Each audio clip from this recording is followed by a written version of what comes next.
Hey, babysitting is a great way for your kids to make some extra cash, right? But caring for other parents' little ones is a serious job. So today, Christine is breaking down the things every babysitter has to know. Hold on. I've never done this before, believe it or not. Age 27, I've never done this before. Well, if you're babysitting and you're babysitting for an infant, babies will go through a dozen diapers a day. When we're changing diapers, we're going to wear gloves because we're going to get yellow stuff or the inevitable brown stuff involved. So we don't really matter how we put them on, just one finger per slot, please.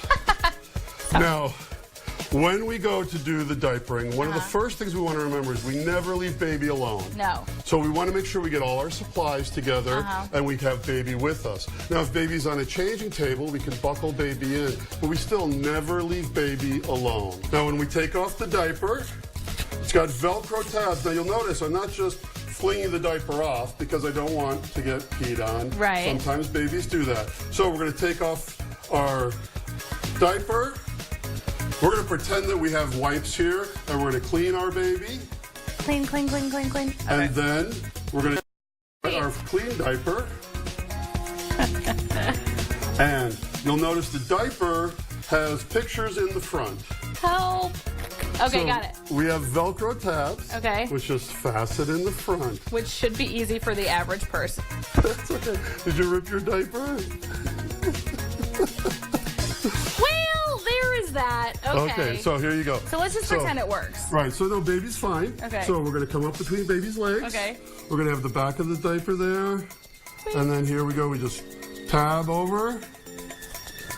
Tab over. And there you go. Baby's all set to go. Right? Now, one of the things we would do is we would take our dirty diaper. Yep. Got to deal with that. Yep. So you see how I folded it all up? Roll. So all the dirty stuff's in there. Yep. And then when I take my gloves, that's a good turn idea. it inside out. Okay. And then I put my hand in here, turn that inside out, and where's all the poopy stuff? Nasty inside. There you go. Now I can throw it away, and I've never left my baby alone. Well, you know the old saying, practice makes perfect. One day I will be practicing. There you go. There you go. We need a little more practice to make perfect for Christine. She'll work on that. So we've changed a diaper and we've fed our baby, but there was a problem. Our baby started choking. Right, so when baby starts to choke, baby doesn't know the international sign for choking, which is 2 hands at the throat. Right. They can't do this. Yeah. They just won't. No. So baby is going to look like they're in distress. Okay. They may start to turn blue around the lips because they're not getting any air. This is a true emergency. We want to make sure someone calls 911, and then we're going to pick up our baby. And what we're going to do is we're going to support baby's head and neck and put baby on our arm. Okay. And you'll notice I'm going to now put my other arm across the front of baby. Right. Don't cover the mouth. Just hold baby, turn baby over. Interesting. And I can support baby on my leg. Okay. 5 back blows. And then if it didn't come out, we're going to do 5 chest thrusts. 1, 2, 3, 4, 5. The nose is always lower than the toes. Okay. Gravity's helping us. Interesting. And I saw 2 fingers. This. Is that what we always use with baby? 2 fingers? Right. 2 fingers in the center of the chest. Then turn baby over. Center of the chest. 2 fingers.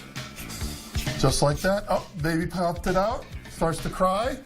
Now, if baby needs this level of intervention, baby should probably go to the hospital and get checked out by a professional. To make sure that the chest and everything is right. safe. They don't want to hurt their airway or their mouth. If they swallowed a Lego, they have sharp edges. Yeah. And we don't want that to damage our baby. Now, Red Cross is always changing the way that they're doing CPR or choking. You mentioned if parents did know how to do this before, there was a sweep involved. That's no more. We used to do what's called a blind finger sweep, and we don't do that anymore because we found we did more damage than we did good. So the only time we ever put our fingers in baby's mouth is when we see something, we can go after it to retrieve it.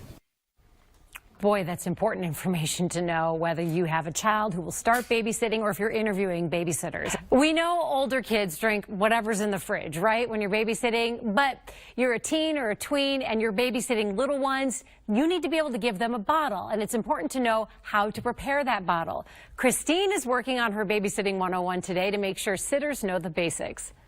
Well, I struggled with changing a diaper, so maybe I'll be a little bit better with this one. We are going to talk about the importance of feeding a baby and making sure the temperature is exactly where it needs to be. Right, so we're going to bottle feed our baby. Okay. Or we can also use, we have a sippy cup for when children start to get older. When we start to look at bottle feeding, one of the things we want to make sure is that the temperature is correct. So we're going to take off the top. Okay. We're never going to heat our formula in the microwave because the microwave heats unevenly. Okay. And it heats from the inside out. So the center could be hot, the outside could be cold.